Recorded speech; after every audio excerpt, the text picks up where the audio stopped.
Hello, everybody, and welcome to this week's Hangout. I may have started just a minute early, but that's all right. I like to be prompt. This week, as you saw just before I came on, we're going to be talking about sales and marketing plan, how to create a sales and marketing plan. What are the basic pieces, the basic anatomy that needs to exist in order for a sales and marketing plan to be successful? That's what I'm going to be discussing today. If we have some folks who come into the Hangout Live, I'd be happy to have conversations, talk to them, discuss some of these topics. But I've got some information I want to share with you guys, help you to understand exactly what it is that we are going to be talking about today. And so I'm going to go ahead and discuss a few topics. I'm just getting an image set up for you guys. So once again, today's topic, sales and marketing, especially making a sales and marketing plan. The ebook that I've offered in the comments below, in the links below in Facebook, and yesterday on my blog and other places, talks about the 7 steps, but I've broken it down into kind of 3 overall parts that you need to kind of understand when creating your own sales and marketing plan. The first part, so we're going to be talking about the 3 different parts that you need to be aware of. So the 7 steps that they discuss kind of fall into these 3 parts, but these 3 parts make it a little easier to understand.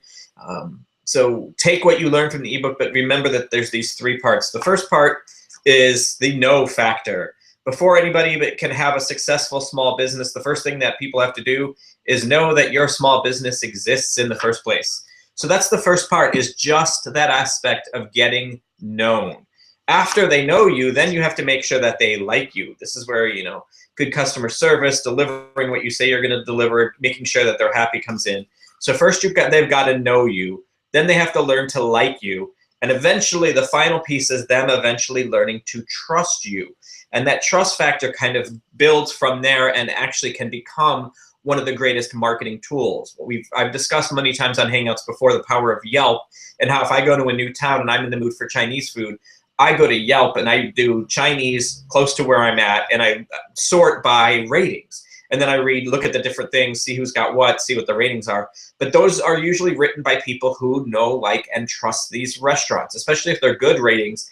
A lot of times they're not just going to be some random person. They're going to be somebody who has tried it out, been there, possibly been there multiple times. I know I've done enough Yelp ratings that I'm considered one of the elite Yelpers, or whatever they're called, so that my ratings actually carry more weight than other people's ratings, just because I've written enough honest, real posts within Yelp of reviewing different locations. So Yelp now knows me as somebody who does leave comments, likes me. They felt that my stuff was honest, fair, and trusts me to the point where they now actually weight my stuff a little bit more. So that's an example of Yelp getting to know my relationship with Yelp and the know, like, and trust factor. So let's talk about that first part of knowing. What does that mean? How do you get known as a small business? When you first open up, or even if you've been in business for a while, you can run into that problem of maybe you're just not really well known.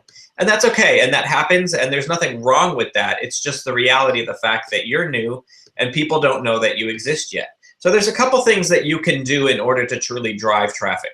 One is advertising and letting people know that you have a free gift. And this can be something that you're just giving away at the door. I know there's a candy shop here in town that offered a free, quarter pound of candy if you come in, just so that people learn, hey, we're here, check us out, check out what we have to do.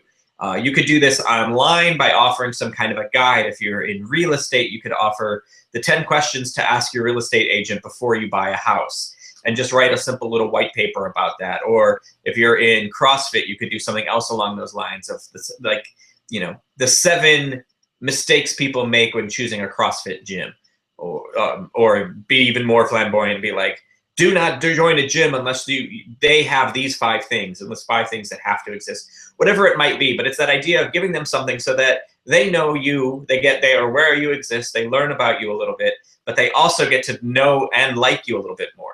There's a couple other ways of getting traffic, getting people aware. One is SEO. And SEO is either for your website, so people know your website exists, because that is the #1 way people are searching, is they're using their phones, their tablets, their computers to decide where they're going to go. So you've got to be online. You have to have an online presence. And the higher you rank in Google, the more successful you're going to be at being seen, which is good. That's the idea. SEO also is important if you are a local business with a brick and mortar store. local search matters tremendously in the world of Google. And we all know Google runs the planet when it comes to search and being found. So if you are a local business and you do not have a local search optimized location, you're not on the map, you're not giving descriptions and hours and times and things on Google, and this is something you can do for free, or you can hire somebody like me to come in and assist you to do for your local business. The idea is if you do not have that local search optimization stuff going on, you are going to not have as much of success and effect as other people. I pull out my phone, I look at where I'm at, and I do a search for coffee, and it brings up all the local coffee shops and those little markers on the map. If you are not one of those markers on a map, even though you exist within where I'm at, you're missing out on my business. And it's something you can do from Google for free with some little just work you have to do about your business and claiming your business online. SEO matters, especially local SEO matters.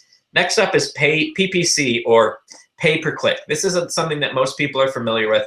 It's Google ads, it's Facebook ads. It's those things that when you're surfing through Facebook, you see sponsored and it has something that's relevant to you because there's something that you're interested in.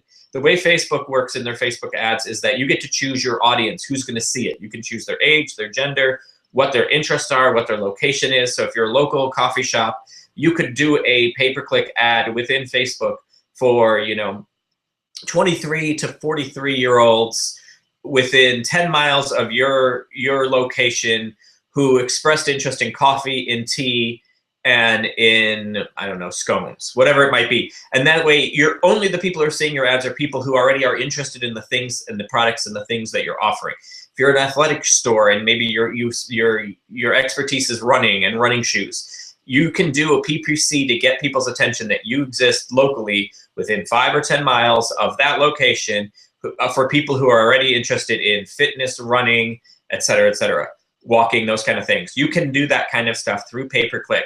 There's a little bit of knowledge that comes in behind that. I don't recommend investing hundreds and thousands of dollars into pay-per-click advertising on your own unless you've done it before and you know how to split test and track and all those kind of things. It's a lot easier to bring somebody else in who knows some stuff about it that can help you with it, or do some of that education yourself. But I'm guessing as a small business owner, having the time to do that education yourself just isn't a reality. That's the reason why other people exist. That's the reason why you bring in consultants like myself who can assist you. And now the last piece here is social media. And this is huge because I believe the percentage is something like 75% of people are looking for information about their businesses via social media. So you need to have a presence on social media. And that can be Facebook, Twitter, Pinterest, LinkedIn, Google+, and there's a bunch of other things out there too. The problem is it can seem overwhelming. And in the near future, I'm going to be rolling out a special training on social media, just basics of social media, how to do social media, how to set up your pages and your posts, and how to engage properly, and how to maximize the posts and write them so that they work most effectively, all those kind of things. And it's going to be a $97 offer. I've sold it before for over $500. I've sold it for over $1,000. I'm going to be offering it to the folks who come to my site, who follow me on my Facebook page, those kind of things, at togetseeing.com. If you're connected with me that way, you're going to be able to get access to that social media training for $97. I'll be rolling that out in the near future. I'm just making some final edits to a couple of the pages. So that's coming out soon. Social media is unbelievably important. You need to have a presence. The thing most people forget and make a mistake about is that you don't have to have a presence all the time on every platform. I post pretty consistently to Facebook and Pinterest because I'm doing a lot of inspirational quotes and images. So that works on Pinterest and it works well on Facebook. It's less effective in Twitter, even though I can do some Twitter, but I'm not active enough in Twitter to replying and commenting and interacting on Twitter enough to make my presence on Twitter really powerful. Facebook, I'll interact effectively, and Pinterest, I can do that. I just don't have it. Twitter's not something I'm interested in. I can do it, I just don't choose not to. And therefore, I chose two platforms to really focus in on and only focus in on. I could go into Tumblr, I could go to LinkedIn, and I do some posting to other locations too, but they're not my primary means of social media attention. They're not where I'm engaging. They're not where I'm doing the 90-10, 50-50 rules, which I explain in the training. So social media is important. If you're not present on social media, you are hurting your ability to get seen and for people to know you exist. Part 2, getting them to like you. So one of the ways to get people to like you is to be able to keep giving them information that you know they want.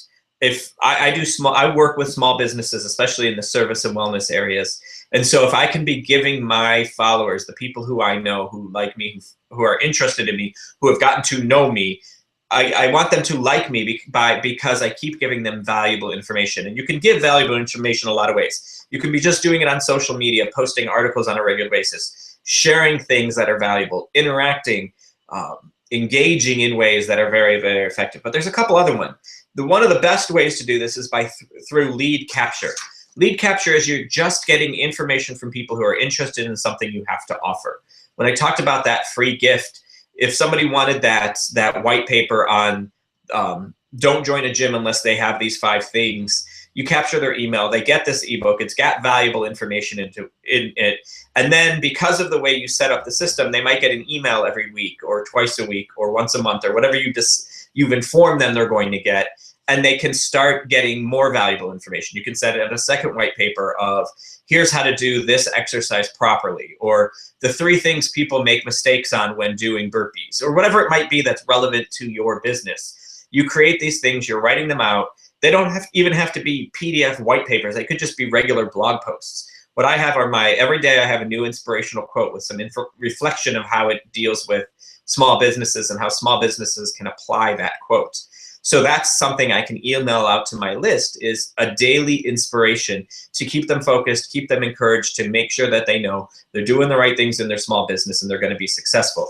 You can do the same thing from email or in text. Now, text has a lot more legality. It's actually overseen by the FCC, so there's a lot of rules and laws and do's and don'ts that coincide with that you have to be following. And so it can be a little difficult to get text messaging started. A gazillion people out there offering it, but most of them either A, don't know what they're doing, or B, unbelievably expensive. You get one phrase and one number, and that's it. And I have a company I work with that I love. I have unlimited number of words I can use. It all goes to the same number, but they get different responses and responders and things like that. It's important to do it in the way that's right for you.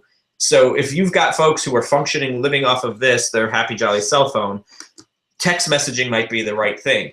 Emails might be the right thing for other people. It's a matter of knowing what's right, which is why consultants like myself help. I'm good at helping people understand what they should and shouldn't be doing. And once you have those leads, the key then is to nurture them. And that's why I have the happy face. That's what I mean by you've captured the lead through that first ebook of the 5 things. Don't join a gym unless they have these 5 things.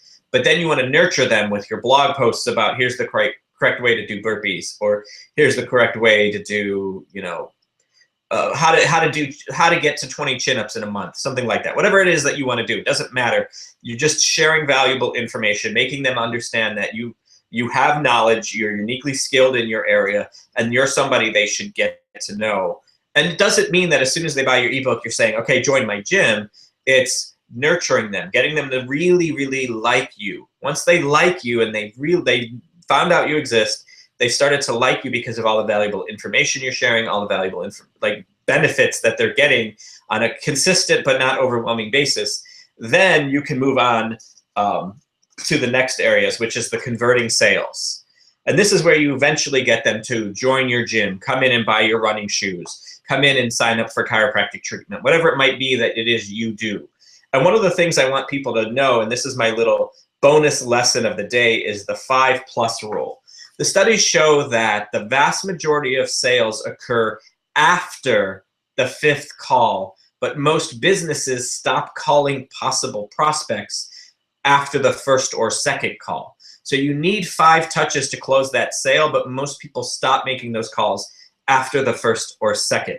And so I'm going to do a quick little screen share here to help you guys see what I'm talking about. This is just a simple little graphic from the ebook that I've posted a link to for everybody. And it talks about this, that 48% of small businesses stop calling after the 1st call. Another 24% stop calling after the 2nd. Only 10% of the businesses actually get to following up with somebody 5 times. So 1/10 of your competition is actually making those 5 calls. But 81% of the closes of deals occurs after that 5th call or after. So only 10% of your competition is getting the 80% benefit. So if you're that person who's willing to make those 5 calls, and it doesn't mean 5 calls every day, back to back to back. It's over time, it's touches, it's communications. This is where going back to that idea of nurturing your leads. When I was talking about this, I was talking about the importance of nurturing your leads. This is those 5 touches. This is where those 5 touches come from. They start to learn about you. They start to know you. They start to gain trust about you. And so you'll be in better shape. That's what I mean by the 5+ rule. They're not going to necessarily get sold after 1 conversation or even after 2 conversations. It takes 5. And so you want to make sure you're that person who's consistently. The other thing is, and I'm guessing, I'm going to take a pause before we go into the next piece. You're probably feeling overwhelmed right now. Like, how am I supposed to do all of this? This is way too much for me to be able to handle. A lot of this can be automated. This is my area of expertise. I help small businesses automate these delivery systems of the nurturing sequence, of the getting people to know you and like you sequences. I help people with that automation so life is easier on them, so that you're getting them after the 5th call so that they are saying, yes, this is what I want to do. Once they've gotten to know you and like you, now you need to get to the deliver and satisfy stage. This is where they might come in and want to do chiropractic with you. And so they've come in, they've gotten a few treatments. If they get a bad treatment, odds are they're not going to come back. So you've got to deliver on what you say you're going to deliver. If you are a CrossFit gym and your first white paper or ebook was don't join a gym unless they have these 5 things, and your gym is missing one of those 5 things, you're not delivering well. But if you can tell, and that's the reason why you write these things, you control them. If you can deliver, if you can get them to understand every gym needs these 5 things and my gym has these 5 things, and you can get them to understand that you need to be able to do this in burpees, and the first time I work with you on burpees, I make sure you're hitting all 10 of those proper movement pieces, then you're going to realize I do know what I'm talking about. I'm delivering what's important, and you're going to feel satisfied with the product you're getting. When that happens, you've now moved into realm 3, which is the trust factor. Now people are going to start trusting you. They know they've gotten to know you, they've gotten to like you, they've seen the benefits of what it is that you can do. Now they trust it, and that's where they sign up for the ongoing monthly classes, or they sign up for a package of 10 chiropractic appointments, or they sign up for or if it's not just buying the initial or those kind of things, all these ors are what we discussed last week, which is the upselling. You're giving them something new. It's that idea that they might come in for their 2nd pair of running shoes with you now, if you're that store that sells running shoes. And this time they're going to sit there and you're going to ask them, how's it going? What's going on? And they're like, oh, these shoes have been great, but I've been noticing I've been having some hip pain. Great, let's look at this and let's see you walk. And oh, you know what? You need to have some kind of you need something inside your shoes that's going to help the fact that you're flat-footed, whatever it might be. So here's something you can put in your shoes. It costs a little more, but it's going to help ease that hip pain for you. Now you're upselling them on not just the shoe, but the shoe plus that other thing. Or, I've been noticing I've been doing this, but I've been getting a lot of like my toes are sore. Well, that's because you're wearing the wrong socks. Try these. And you get them on a different pair of socks or whatever it might be, but you're upselling them on those new things. You've got them enrolled into the 6-month contract for your CrossFit gym. Whatever it might be, that upselling is where they start to trust you. They want to be partnered with you. Once you get them to that level, people don't often switch out once they've made that initial financial commitment. I've got a friend who has had a membership for a gym because she got it at a really cheap price, and she's held on to it for years. Even though she doesn't actually use that gym very often, she still holds on to it, knowing that when she travels, it's really beneficial because she can use any of this national chains gyms when she's traveling. So it works really well. Or she can go there if her other gym's closed, or if the class schedule she wants at this other place isn't working for her schedule, she can go there instead. So it's a backup plan. It's available. She's never left them. She's supplemented it with something else, but she still is committed to them, and they're still getting their monthly money from him. So that is liking them. She still liked them. She liked the deal she got from them. She doesn't want to lose it. Therefore, she's stuck with it. Makes a lot of sense. It's about trusting them and knowing you got yourself a really good deal. The other thing that comes with part 3, which is part 3 here of trust, the other thing that comes with this trust factor is the single greatest way to grow your business is to get the people who already have used and know your business to want to come and talk about it with other people. This is where I may not write a Yelp review the first time I go to a restaurant, but if I go there 3 times and have a really good experience 3 times in a row, then I'll write my review. And that is getting a referral. That is this idea of getting referrals. When your clients talk about you to other people and they become clients. So that first part of this, of the getting known piece, isn't really just getting known to unknown people, but it's people who learned about you from people who already love you. That's going to make that process of getting them to like and trust you to be a lot more efficient, because they're getting to know you through people who already like and trust you. So it's the cyclical thing that if you can deliver on all of these parts consistently and effectively, in the long run, you're going to successfully be able to, like, the part that takes the longest, the part that's the toughest, is this first part of getting known. This is the hardest part for people. It's the one that takes the longest. It's the one that's the biggest challenge for any small business, is getting known. Once you have established a good process of walking people through the know, like, trust factor, the know usually is the longest space, and then like and trust are shorter distances. But if you can shrink this know down, because it's people who already know about you from people who like and trust you, then the process of getting them into this cycle goes much faster than just bringing in people from a completely unknown location. It's this concept that works very well, but you've got to start by getting known at all, and then treating your people well so that they like you, and eventually learn to trust you so they'll talk about you to their friends, so their friends will start to know, like, and trust you. This is the system, this is how it works, and this is what you can be doing. If you're curious about kind of where some of this data and this information comes from, I'm going to do another screen share here. I'm going to share my site, which is toGetSeen.com. So at toGetSeen.com, and I'm going to go ahead and share. This is the so here's my website, and this is the post that we're on. But here's the main homepage. So if you just go to toGetSeen.com, if you scroll down, you're going to notice these are all my recent blog posts, and there's one here that is the Sales and Marketing Plan ebook. You can go ahead and get that ebook, and it talks about the 7 stages, which I broke into these 3 categories for you. So it makes it very simple, very easy. You can also find that it's available here at toGetSeen.com/complete-plan.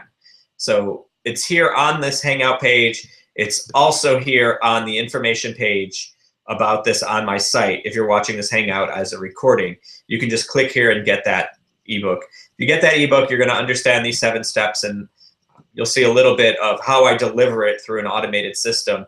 And you'll see I'll start doing some follow-up emails with folks, and you'll learn a little bit more. So I just wanted to let you all know that that's where you can get this information. It's very simple, very easy to follow, and very beneficial. That's really what I had to share with you guys, that I wanted to share with you today. These 7 steps, I'm just going to go ahead and review this briefly really quick, because I always like to make sure that everybody understands what we've covered. So here we go.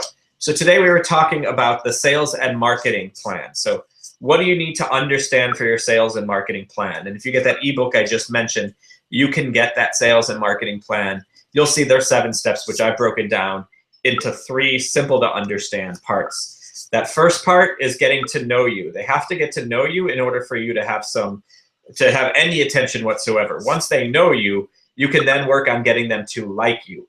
Once they've liked you, then you can get them to trust you.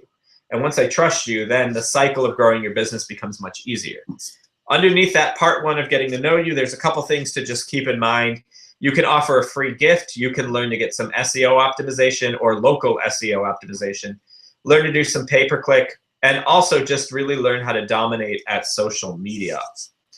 Part 2, in that like area, as they get them to like you, that's through lead capture. Once you've captured their leads through either email or text, then you nurture them by giving them some beneficial information that gets them to really understand you know what you're talking about, which will eventually lead to converting sales. But remember, in order to convert sales, there's that 5 rule, that only 10% of businesses actually take the time to follow up with someone 5 times.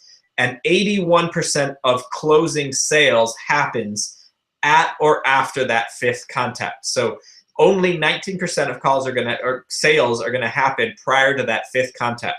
So that's where the nurturing them, getting them touched, like getting them know, like you matters. Once you do have them on a sale, you've got to make sure that you're delivering them and satisfying them with what you promised they were going to get and that it is beneficial to them. Once that happens, you drift into this trust area. And when that happens, you can upsell them on other products, which is what we talked about on last week's Hangout, or you can get them to refer you, which shortens that whole no realm to a much shorter section, because now they know you from somebody who already likes and trusts you. And therefore that time loop from knowing to trusting shortens up quickly and you grow your business faster. That's the key. That's how you should develop your sales and marketing plan. And as always, if you have any other questions, you can check me out at togetSeen.com. I'm Sean Adams. It's great hanging out with you all, and I will see you next week. Next week, we will be talking about how to do a marketing plan for service providers. This is one of those unique areas that I have an expertise in and I work with. And I'm going to be talking about how to approach this if you're in the service industry, which does have a different approach than, say, some other businesses. So I want you guys to see how this is going to look different. That's going to be next week's topic. See you next week. Cheers.